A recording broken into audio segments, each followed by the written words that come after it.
Operation Meetinghouse, the firebombing of Tokyo, March 9th, 1945, 11:47 p.m. Tokyo sleeps uneasily under a cold, cloudless sky. In the Shitamachi district, where working-class families crowd into wooden homes separated by alleys barely wide enough for two people to pass, Kimiko Nakamura rocks her infant son while her daughters sleep on futon mats. Her husband is somewhere in China with the Imperial Army. She hasn't heard from him in 7 months. The air raid sirens have been quiet for 3 nights. The American B-29s have been hitting other cities, Nagoya, Kobe, Osaka. But Tokyo's turn is coming.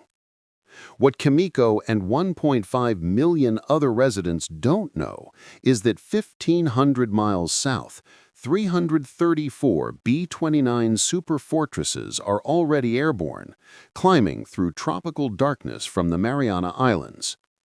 Their bomb bays hold 1,665 tons of M69 incendiary cluster bombs, each containing 38 bomblets filled with napalm gel that burns at 2,000 degrees Fahrenheit.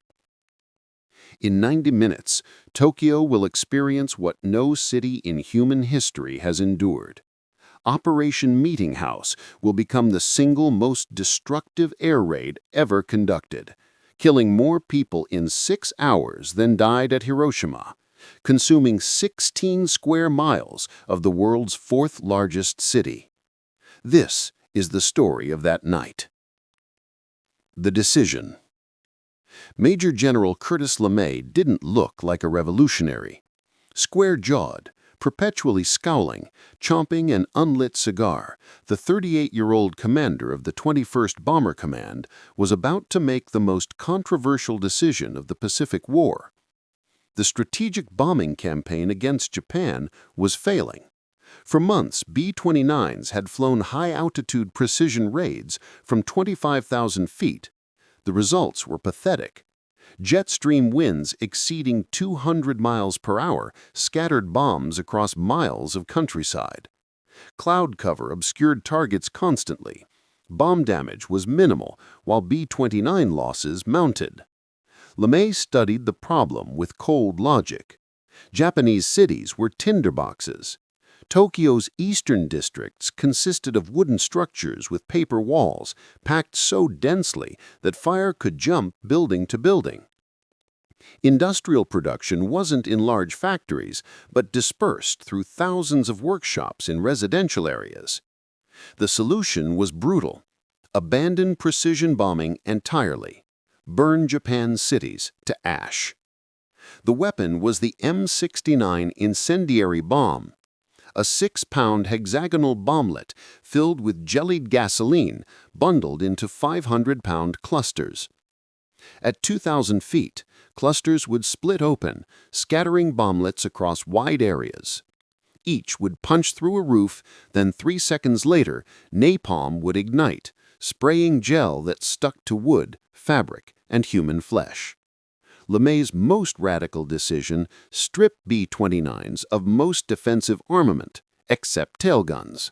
This saved 7,000 pounds per aircraft, allowing 65% more incendiaries. The bombers would attack at night from just 5,000 to 7,000 feet, dangerously exposed to Japanese defenses. LeMay's staff thought he was insane. Japanese night fighters would massacre the defenseless bombers. Losses could exceed 50%. LeMay's response: "We're at war with Japan. You want to kill Japanese, or would you rather have Americans killed?" On March 8th, LeMay briefed his crews. Target: Tokyo's Shitamachi district, 12 square miles of wooden buildings housing over 1 million people. Captain Robert Raymer later recalled, "When they showed us the target map, covered with those wooden neighborhoods, we knew this wasn't about factories. This was about burning people." The attack. March 9th, 1945, 5:36 p.m. Guam. The first B-29 begins its takeoff roll as the tropical sun sets. Within 2 hours, 334 superfortresses take off, forming the largest bombing mission of the Pacific War. Each aircraft is loaded beyond maximum weight. The bombers lumber down runways, struggling for altitude. One crashes on takeoff, killing the crew when 7 tons of incendiaries explode. The 325 surviving bombers form up and turn northwest toward Japan, 1,500 miles away. Inside unpressurized cabins, temperatures drop to 30 below zero. Men huddle in heated suits, watching moonlight reflect off the Pacific. At 11 p.m., Japanese radar detects the raid. Air raid sirens wail across Tokyo. Civilians shuffle to shelters without urgency. The Americans usually strike in daylight. This casual response will cost tens of thousands of lives. At 11:47 p.m., 3 Pathfinder B-29s reach Tokyo and drop incendiaries in a massive X pattern over Shitamachi. The X marks the target center for 322 B-29s approaching from the south. The mainstream arrives at midnight. Each aircraft drops 5 tons of incendiaries in 60 seconds. Captain James Ryan was in the first wave. He said, "We saw the Pathfinder fires from 50 miles out. As we got closer, fires spread so fast you could watch them grow. By the time we reached drop point, half the city seemed burning. Smoke rose to 20,000 feet. The smell got into the cockpit. Burning wood, burning oil, and something else we didn't want to think about." B-29 after B-29 releases its load. M69 clusters separate at 2,000 feet, bomblets raining down, punching through roofs and igniting. Each sprays burning napalm in a 100-foot radius.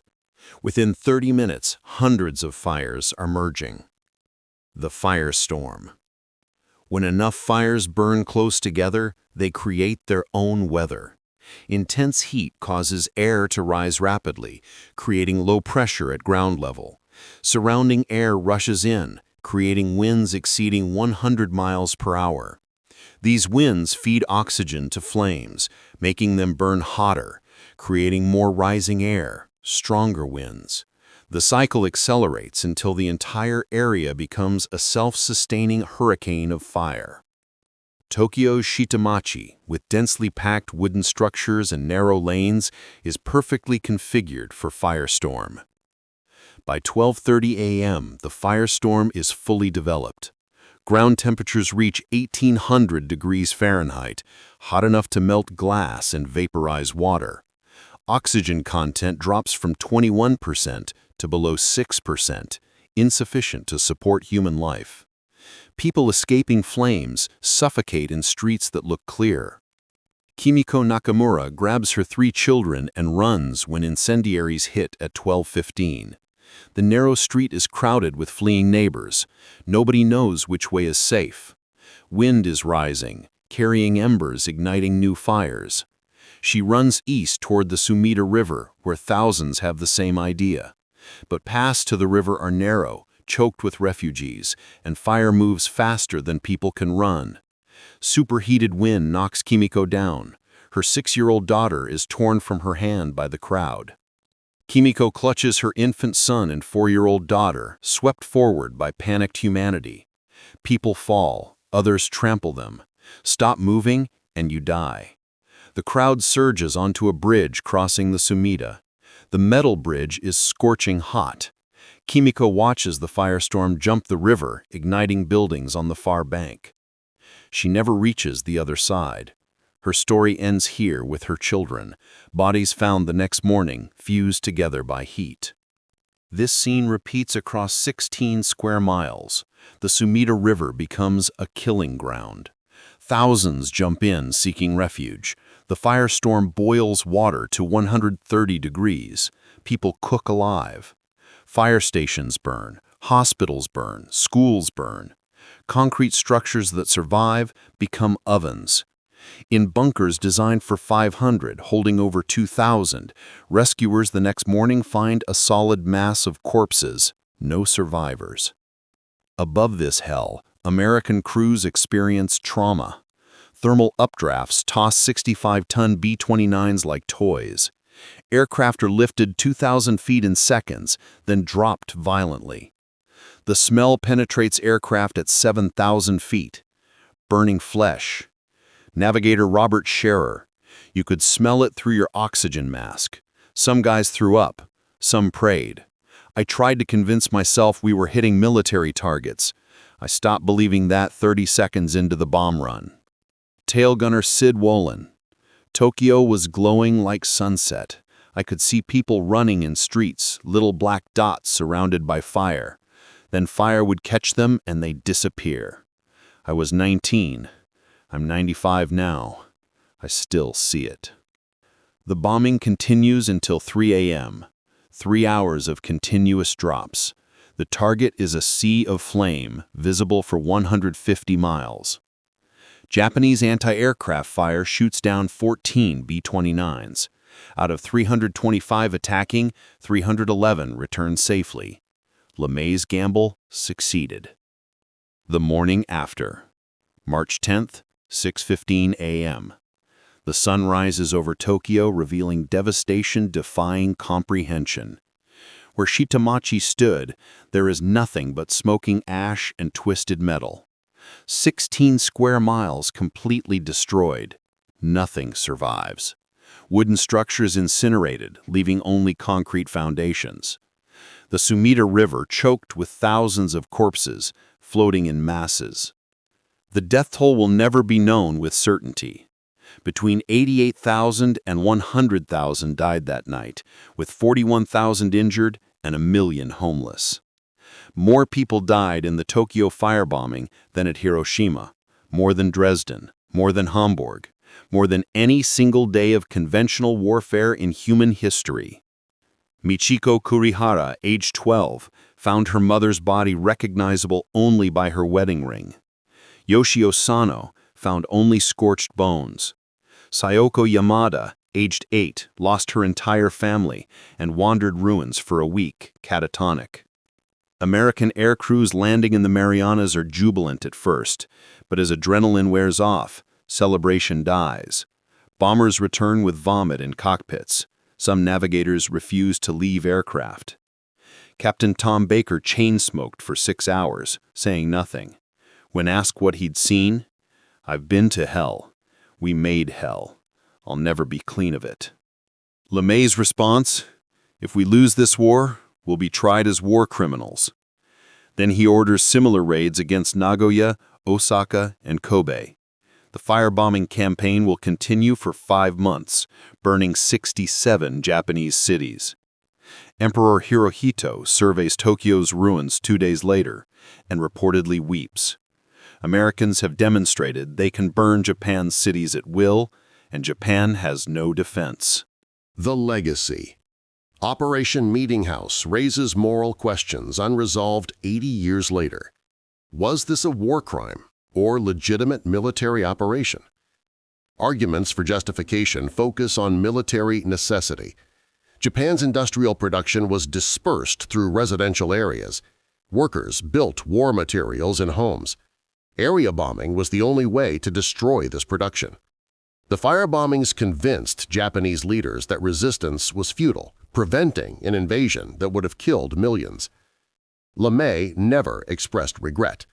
In 1965, "I suppose if I had lost the war, I would have been tried as a war criminal, but all war is immoral, and if you let that bother you, you're not a good soldier." Arguments against are equally powerful. The vast majority killed were non-combatants, women, children, elderly. The attack deliberately targeted residential areas. The distinction between military and civilian targets was erased. By definition, this was an attack on civilians designed to kill civilians. Yet there is complexity. In 1945, war crimes concepts were less developed. Strategic bombing doctrine held that civilians in war production were legitimate targets. Both sides embraced area bombing. But Tokyo firebombing wasn't just larger than other raids. It was an order of magnitude more destructive. It represented the apex of strategic bombing theory, deliberate destruction of enemy will to resist by making civilians suffer so terribly that war becomes unthinkable. In Tokyo, March 10th is remembered at the Tokyo War Damage Museum.